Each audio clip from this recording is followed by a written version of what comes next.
தமிழ் உள்ளங்கள் அனைவருக்கும் இணைய வணக்கம். இது உங்கள் Tamil store channel. So last வீடியோவில் நம்ம இந்த அட்லீஸ்ட் லாஸ்ட் 7 டேஸ்க்கு என்ன முக்கியமான விஷயங்கள் கவனிக்கணும் அப்படின்றத நான் சொல்லியிருந்தேன். இப்போ ரொம்ப ரொம்ப முக்கியமானது இந்த லாஸ்ட் 7 டேஸில் ஃபர்ஸ்ட் டே என்ன பண்ணணும், செகண்ட் டே என்ன பண்ணணும், தேர்ட் டே என்ன பண்ணணும் அப்படின்ற விஷயங்களை நான் ஃபுல்லாக சொல்கிறேன். கடைசி வரைக்கும் பார்த்துக்குங்க. ஏன்னா இந்த 7 டேஸ் ஃபுல்லாக நீங்கள் இதன்படி ஏற்கனவே படித்த விஷயங்கள் தான் ரிவைஸ் தான் பண்ண போகிறீங்க. அதனால் ஃபாஸ்ட்டாக நீங்கள் கோத்ரூ பண்ணுற மாதிரி பார்த்துக்குங்க. ஸோ அப்படி பார்க்கும்பொழுது 3 சப்ஜெக்ட்டுமே ஈக்குவல் இம்பார்ட்டன்ஸ் கண்டிப்பாக கொடுக்கணும்.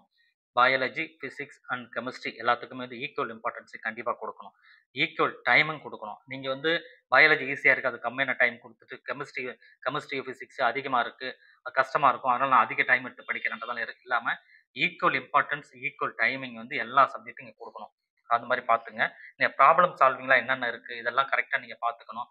எதெல்லாம் ஈக்குவேஷன் பண்ணணுமோ அதெல்லாம் ஈக்குவேஷன்லாம் ஒர்க் அவுட் பண்ணி பார்க்கணும். இதெல்லாம் இந்த ப்ராக்டிஸில் நீங்கள் வச்சுக்கணும். ஃபர்ஸ்ட் டே 1ல் பார்த்தீங்கன்னா ஈக்குவலாக கிளாஸ் 11, கிளாஸ் 12 ரெண்டுத்துக்குமே சேர்த்து பண்ணுங்க. இப்போ ஃபார் பயாலஜி நீங்கள் எடுத்தீங்கன்னா biology class 11 and class 12. First class 11ல் சில முக்கியமான சாப்டர்ஸ்லாம் இருக்குது. ரிப்பீட்டாக நமக்கு கேட்குற கொஸ்டின்ஸ்லாம் அந்தந்த சாப்டர்லேருந்து அதிகமாக வரும்.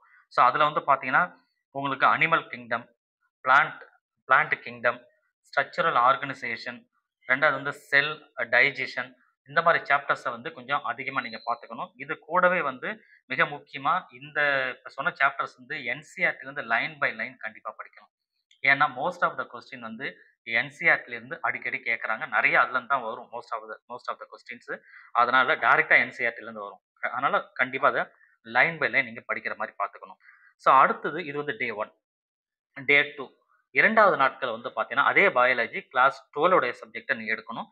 இதுலேயும் பார்த்தீங்கன்னா ரீப்ரொடக்ஷன், ஜெனட்டிக்ஸு, அப்புறம் ஹியூமன் ஹெல்த்து, பயோடெக்னாலஜி இந்த மாதிரி சாப்டர்ஸ்லாம் என்னென்ன இருக்கோ இதெல்லாம் வச்சு நீங்கள் பார்த்துக்கணும். இதுலேயும் பர் டே 100 எம்சிக்யூஸை நீங்கள் ப்ராக்டிஸ் பண்ணுற மாதிரி பார்க்கணும். ரைட்டுங்களா? இது டே 2ல் முடியுது. சார் டே 3ல் நீங்கள் கவனிக்க வேண்டியது என்ன அப்படின்னா revise class 11 chemistry plus solve questions. என்னன்னா சால்வ் எம்சிக்யூஸ் எல்லாத்துலேயும் எம்சிக்யூஸ் அட்லீஸ்ட் பர் டே எந்த சப்ஜெக்டாக இருந்தாலுமே அந்த ஒரு நாளைக்கு நீங்கள் படிக்கிறீங்கன்னு சொன்னால் அந்த சாப்டர் படித்து முடிச்சுட்டு ஒரு 100லேருந்து 80 to 100 கொஸ்டின்ஸை நீங்கள் ப்ராக்டிஸ் பண்ணணும். ஸோ அந்த மாதிரி கண்டிப்பாக பாருங்கள். அந்த வகையில் கெமிஸ்ட்ரி கிளாஸ் 11 பொறுத்த வரைக்கும் இதில் ஃபிசிக்கல் அண்ட் இன்ஆர்கானிக் கெமிஸ்ட்ரி அதில் கிளாஸ் 11லேருந்து பார்க்கணும், அதை ரிவைஸ் பண்ணிக்கிங்க. அதே போல் mole concept, thermodynamics, equilibrium, chemical bonding, redox reactions, இந்த மாதிரி சாப்டர்ஸ்லேருந்து கேள்விகள் நிறையா வரும். ஸோ இந்த மாதிரி சாப்டர்ஸை ஃபுல்லாக படிங்க, ரீட் அவுட் பண்ணி பார்த்துக்குங்க. எல்லாம் ரிவிஷன் தான் பண்ண போகிறீங்க. ஃபாஸ்ட்டாக கோத்ரூ பண்ணுற மாதிரி பார்த்துங்க. அட்லீஸ்ட் 70 to 80 எம்சிக்யூஸை நீங்கள் அன்னைக்கு ப்ராக்டிஸ் பண்ணணும். இதிலிருந்து அடுத்தது டே 4 4வது நாட்களில் பார்த்தீங்கன்னா +2 உடைய கெமிஸ்ட்ரி எடுத்துக்கிங்க. அதுலேயும் எம்சிக்யூஸை நீங்கள் ப்ராப்ளம் சால்வ் பண்ணணும். இதில் பார்த்தீங்கன்னா electro chemistry, surface chemistry, coordination compound, இது இல்லாமல் பயோமாலிக்யூல்ஸ், ஆர்கானிக் கெமிஸ்ட்ரிஸ், இந்த மாதிரி சாப்டர்ஸ் எல்லாம் இருக்குது. இதெல்லாம் கம்பல்சரி நீங்கள் பார்க்கணும். தென் பார்த்தீங்கன்னா இதில் எம்சிக்யூஸ் அட்லீஸ்ட் இதுலேயே 70 to 100 கொஸ்டின்ஸ் உங்களால் எம்சிக்யூஸை ஒரு நாளைக்கு ப்ராக்டிஸ் பண்ண முடிஞ்சதுன்னா கண்டிப்பாக பண்ணணும்.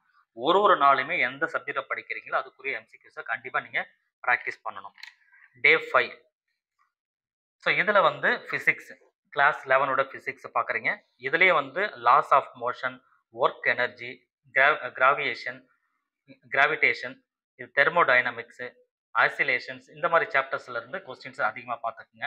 என்சிஆர்டியும் பார்க்கணும். வேறு ஏதாவது நீங்கள் கோச்சிங் சென்டரில் படித்தாலும் அல்லது நீங்கள் ஏதாவது நோட்ஸ் எடுத்து வச்சுருந்தாலுமே அதில் இருக்கிறத ப்ராக்டிஸும் பண்ணுங்கள். கூடவே நான் ஏற்கனவே சொன்ன மாதிரி இதில் என்னென்ன கிராஃப்ஸ்லாம் வரும், என்னென்ன ஈக்குவேஷன்ஸ் ஏதாவது வருமா பார்த்து அதையும் நீங்கள் ப்ராக்டிஸ் பண்ணணும். எம்சிக்யூஸை இதுலேயுமே சொன்ன மாதிரி ப்ராக்டிஸ் பண்ணணும். குறைந்தது ஒரு 60லேருந்து 70 எம்சிக்யூஸை நீங்கள் ப்ராக்டிஸ் பண்ணணும்.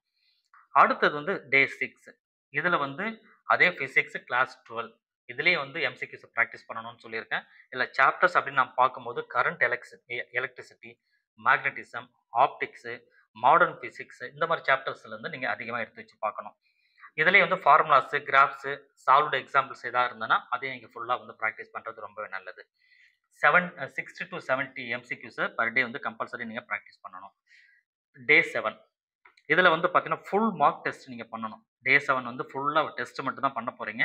ஸோ டெஸ்ட்டு ப்ளஸ் ரிவிஷனை கரெக்ஷன் பண்ணுறீங்க, அந்த மிஸ்டேக்ஸை கரெக்ஷனும் பண்ணுற போகிறீங்க. ஸோ இந்த மட்டும்தான் நீங்கள் பண்ண போகிற விஷயங்கள். இந்த லாஸ்ட் 1 டேன்றதுனால ஃபுல் மார்க் டெஸ்ட் எழுதணும். ஃபுல் மார்க் டெஸ்ட் முடிஞ்சா எல்லா சப்ஜெக்ட்லயும் திரும்ப ஒரு தடவை டைம் எடுத்து எழுதி பார்த்துருங்க. எழுதி பார்த்துட்டு கரெக்ஷன் பண்ணிட்டு ஃப்ரீயா உட்காந்து மைண்ட ரிலாக்ஸா வச்சுட்டு எக்ஸாமுக்கு போற மாரி நீங்க பிளான் பண்ணிக்கோங்க. இப்ப நான் சொன்னது ஃபாஸ்ட்டா ஒரு நாளைக்கு என்னென்னலாம் பண்ணலாம் அப்படின்றத நான் சொல்லியிருக்கேன். இதுல உங்க விருப்பத்துக்கு தகுந்த மாரி நீங்க மாத்திக்கலாம் தவறில்ல. நான் வந்து கிளாஸ் 11, கிளாஸ் 12 அந்த மாரி சொல்லி சொல்லி சொன்னேன். இப்ப கிளாஸ் 11க்கு நீங்க பயாலஜி, கிளாஸ் 12 பயாலஜின்னு சொன்னேன். இல்ல நீங்க அது பயாலஜி படிக்காம நீங்க எடுத்தோனே கெமிஸ்ட்ரி படிக்க போறீங்கன்னா, கிளாஸ் 11 உடைய கெமிஸ்ட்ரி நான் சொன்ன சாப்டர்ஸ். அதே போல கிளாஸ் 12 ஓட கெமிஸ்ட்ரி நான் சொன்ன சாப்டர்ஸ்ன்னு பார்த்து அந்த மாரி பிரிச்சுக்கங்க. அட்லீஸ்ட் பெர் டே வந்து இந்த சாப்டர்ஸ் எது எதெல்லாம் படிக்கணும். நீங்க மாறி மாறி படிக்கக்கூடாது. ஒண்ணு நீங்க வந்து பிசிக்ஸ்ன்னு எடுத்தீங்கன்னா, பிசிக்ஸ்ல கிளாஸ் 11, கிளாஸ் 12ல முடிச்சுட்டு அடுத்தது போணும். கண்ணா பண்ணி இதுல 1, அதுல 1, அதுல 1, இதுல 1ன்னு மாறி மாறி பண்ணீங்கன்னா, உங்களுக்கே கன்ஃப்யூஸா இருக்கும். ஒரு ஒரு சீக்வென்ஸ் இருக்காது. அந்த சீக்வென்ஸியா படிக்கணும் அப்படின்றதுக்காக தான் இந்த வீடியோ மெயினா உங்களுக்கு நான் சொன்னது. சொன்ன விஷயங்கள அண்டர்ஸ்டாண்ட் பண்ணிட்டு, அதுக்கு தகுந்த மாரி பிராக்டிஸ் பண்ணுங்க. நிச்சயமா உங்களால அதிக மதிப்பெண் எடுக்க முடியும். Thank you.